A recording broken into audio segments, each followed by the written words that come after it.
Guys welcome back to my channel. तो रामनवमी दिन मु सका उठिके गाधेकी रेडी की गली मंदिर को मुझे ना कि बहुत जोर खरा हो जल्दी पलैबी भिड़ बेस न दर्शन करते पलैस भाई से गला बेलू को देखिक मो मुंड गरम हो गला। मुझे एत लंबा लाइन लगी सारा अलरेडी भी भाविली नाई ठाकुर को लंबा लाइन छिड़ा कि दर्शन करके जी से जहाँ हो खरा हो झाड़ बाहर जाओ गरम हो जहाँ भी हो तो गला को नना भी पूजा करते बढ़िया से भलसे दर्शन है।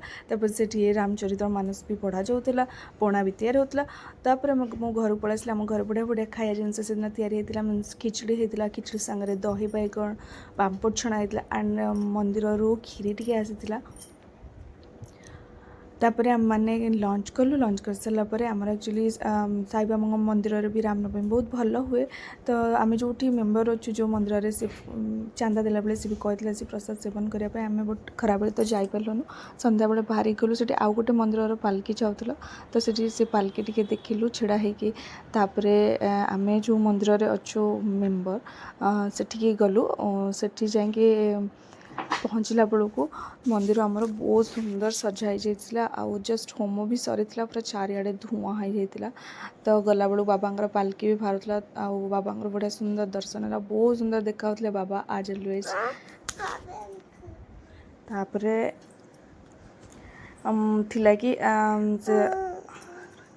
बाबा पालकी गलापर मोर मु कहली नाई जी तो टी समय बस भजन संध्या भी होता भल आरेंजमेंट करते बहुत सारा चेयर भी पकड़ते बहुत जन आसिक बसी भी लेडीज मैंने तो मुझे टी समय बसली बाबा पालकी जिते बाहर के गला तो एक्चुअली खरा बेलू ही प्रसाद सेवन चलता राति जाए आते धुआं होता बेसी समय बसला पवन भी बहुत जोर होता तो टी जाए मो प्रसाद सेवन कली नॉर्मल भात डालमा खट्टा खीरी होता।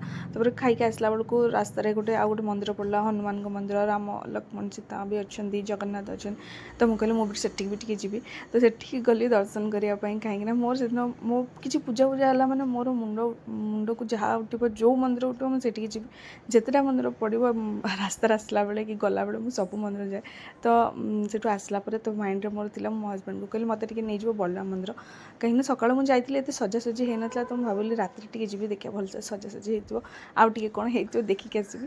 तो गला बेलू सतरे एक्चुअली बहुत सुंदर सजा होता देखो मंदिर सका किसी भी सजा ना सन्ध्या बहुत बढ़िया सजा होता एत भिड़ नाला भल जाए भलसे दर्शन होगा।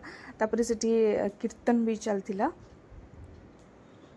तो यहाँ हूँ आमर बलराम मंदिर। तो प्लीज़ मो चैनल को सब्सक्राइब कर दूँ। देखा नेक्स्ट प्रोग्राम बाय बाय।